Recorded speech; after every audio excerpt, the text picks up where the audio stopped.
It's midnight over the Black Sea. A convoy hums down the Danube corridor, radar dishes turn like watchful owls, and somewhere in the Carpathians, a HIMARS battery waits with the patience of a chess grandmaster. This is Romania in 2026, a frontline NATO state, grain lifeline, and the country Russia's drones can't seem to avoid crashing near. Could Romania actually stop a Russian thrust through the Focșani Gate today? How far can its air defences really reach if the sky gets crowded? And yes, there's one place Romania is still vulnerable. We'll get there. First, the money, because power starts with budgets, not bravado.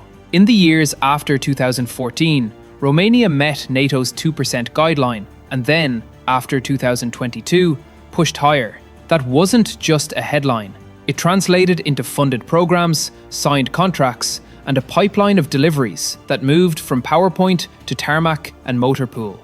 The key is that spending isn't just bigger, it's smarter, aimed at systems that actually change an enemy's calculus. Budgets matter because Romania's geography guarantees bills. The country guards the Focșani Gate, a narrow approach between the Carpathians and the Danube, historically used by invading armies that preferred roads to mountains and rivers. Think of it as a funnel, where armies have marched for centuries, and where modern sensors and precision can make that funnel very uncomfortable for an attacker.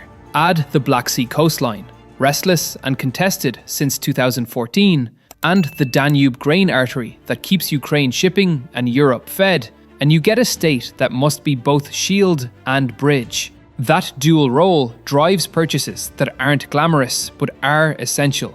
Logistics, command and control, air defense, and the boring but vital things like fuel bladders and radars that never make it to the parade but decide who wins the next Tuesday. Now, let's talk air power, because nothing shapes ground fights like control of the sky. Romania's fighter fleet has transformed.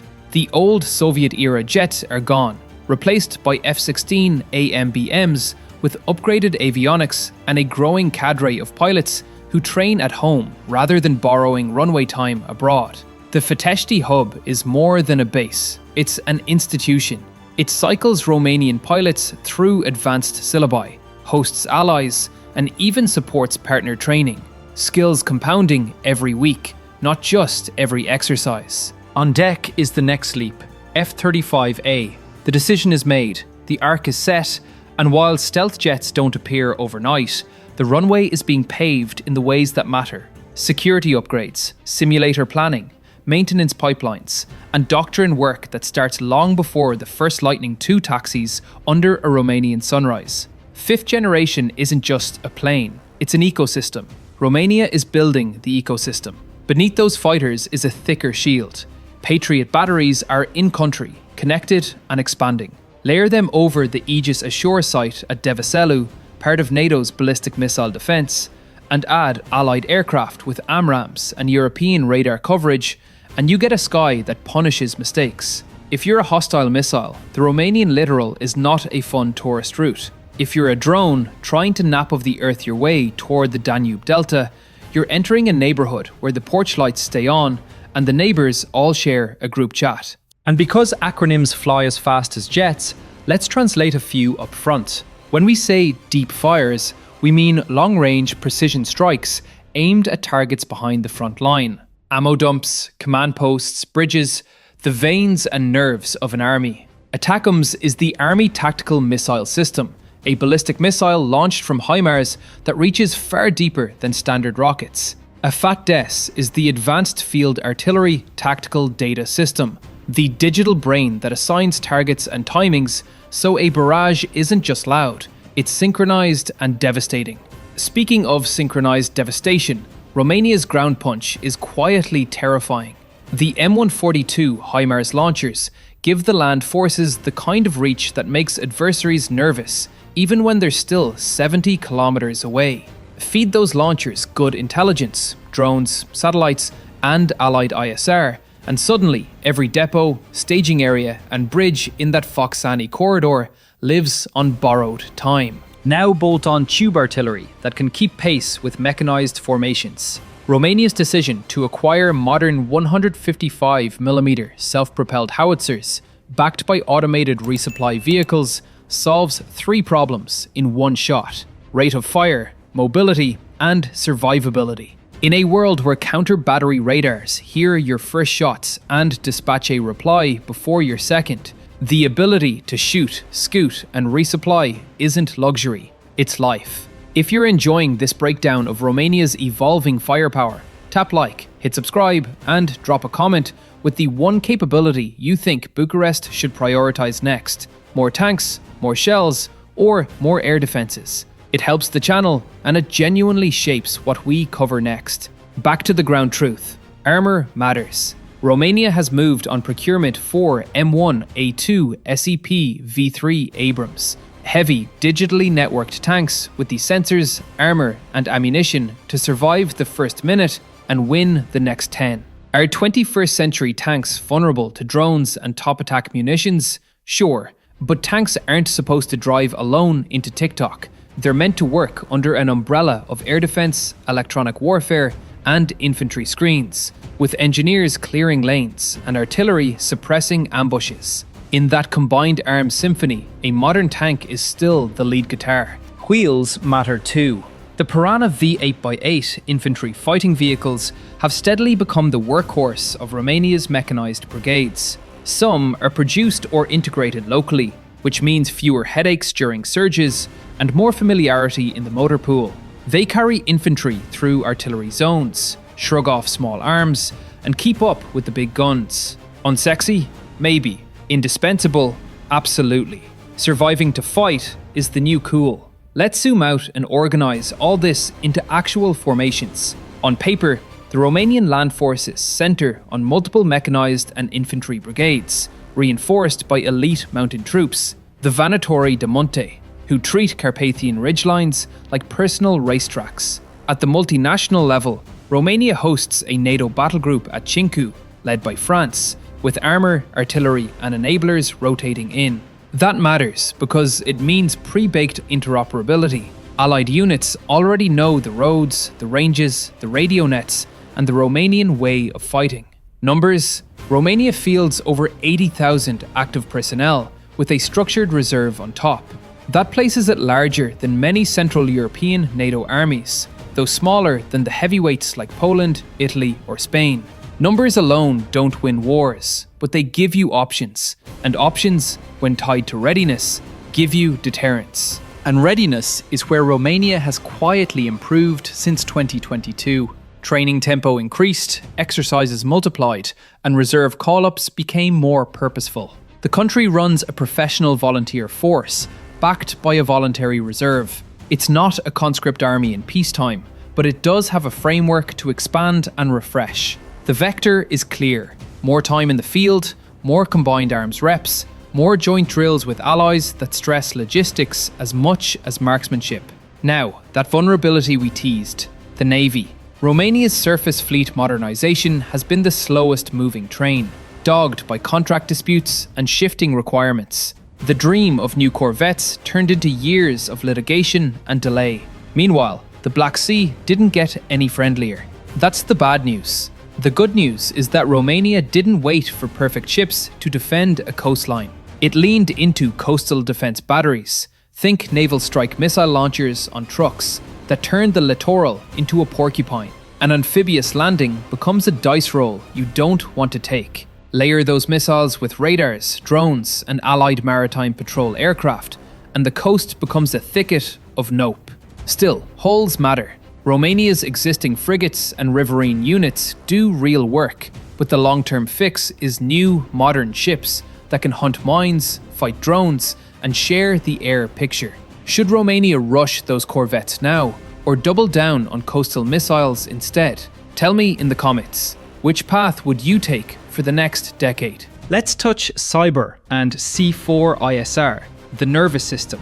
C4ISR stands for Command, Control, Communications, Computers, Intelligence, Surveillance, and Reconnaissance. It's the architecture that turns sensors into targeting, and targeting into results. Romania is knitted into NATO's air picture through radar sites that feed regional air defense networks, and Allied AWACS patrol the region, extending eyes hundreds of kilometers. Add satellite feeds, MQ-class drones from allies, and a growing domestic drone fleet, and Romania's decision makers get a denser, timelier picture of the battlefield. The practical impact? HIMARS crews don't wait. Patriot batteries receive tracks early, and fighter pilots merge with targets they've been watching for minutes, not seconds. And because electrons are now as dangerous as shrapnel, Romania has steadily matured its cyber posture. You won't see cyber units on parade, but you will feel them in quieter nights, fewer successful intrusions, faster response times,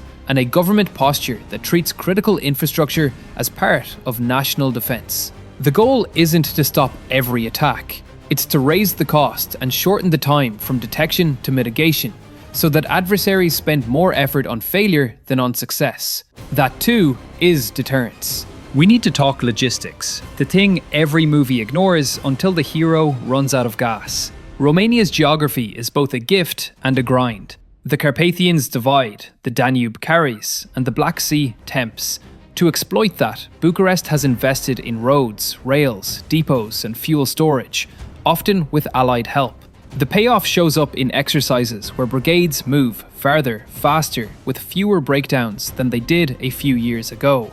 It also shows up in multinational drills that stress port-to-front flows, rolling reinforcements off ships, staging them inland, and feeding them to the line of contact without traffic jam melodramas. Industry matters because shells don't grow on trees. Romania is putting real money into ammunition and propellants at home, partnering with European primes to localize production.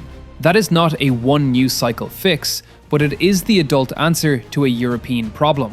Consumption of 155mm rounds and interceptors outpaces old peacetime factories. The country is also working to capture offsets and local assembly on big-ticket buys. Think howitzer resupply vehicles, armoured kits, and the maintenance ecosystems that keep fleets alive past warranty. Let's stitch the air defence layer a little tighter, because that's what keeps everything else alive. At the high end, Aegis Ashore helps deal with ballistic threats. Below that, Patriot handles aircraft, cruise missiles, and certain ballistic profiles. Below Patriot, Romania fields medium and short-range air defences, older systems modernised and newer ones arriving, to SWAT drones, helicopters, and low-flying cruise missiles. Add electronic warfare and jamming to force drones off GPS or to burn their battery loitering, and you get a layered, overlapping set of problems for any attacker who hoped to win by saturating one seam. Picture the Focșani Gate. The approach roads squeeze between the mountains and the river. An adversary floods staging areas with vehicles, hoping to punch through before reinforcements arrive. Romanian scouts, manned and unmanned, start painting targets. A Bayraktar TB2 cameras a convoy under tree cover. Commercial satellite passes timestamp the staging lots. Allied SIGINT picks up hurried radio nets. The deep fires begin. HIMARS launches Ripple out. GMLRS rockets for the near targets. ATACMS for the far ones. Bridges at key choke points take hits. A forward ammo dump blooms. A command post goes dark.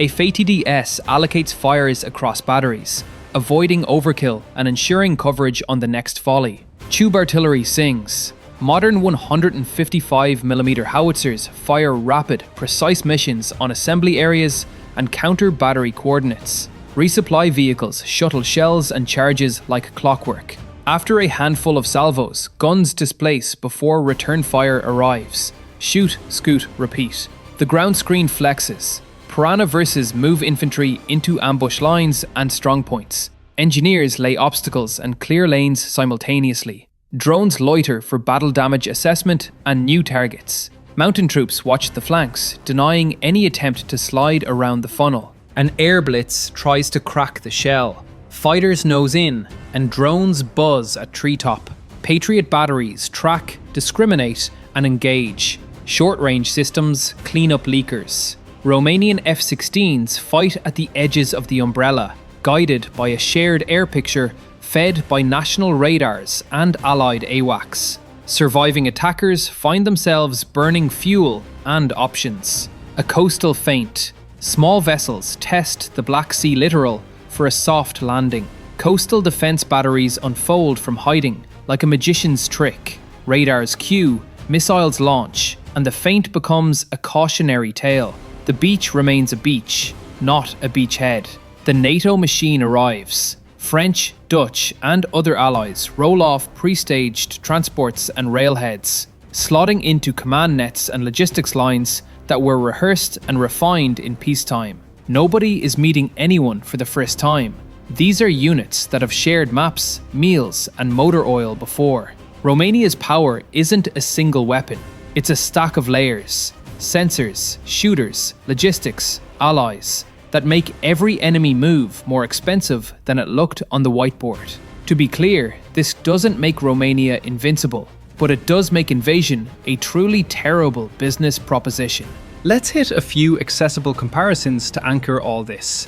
In sheer active troop numbers, Romania sits above many Central European NATO members, but below Europe's biggest militaries. In armour, it's transitioning toward fewer, but far more capable tanks, a trend mirrored across NATO. In artillery, it's racing toward modern standards with digital fire control and resupply automation. In air defence, it's one of the few European states with both Patriot and a ballistic missile defence site on its soil, which is a serious badge on the eastern flank. In fighters, F-16s, now with F-35s later, puts Romania on the same modernization arc as European peers, who've decided stealth and data fusion are the future. Acronyms aside, the watchword is integration.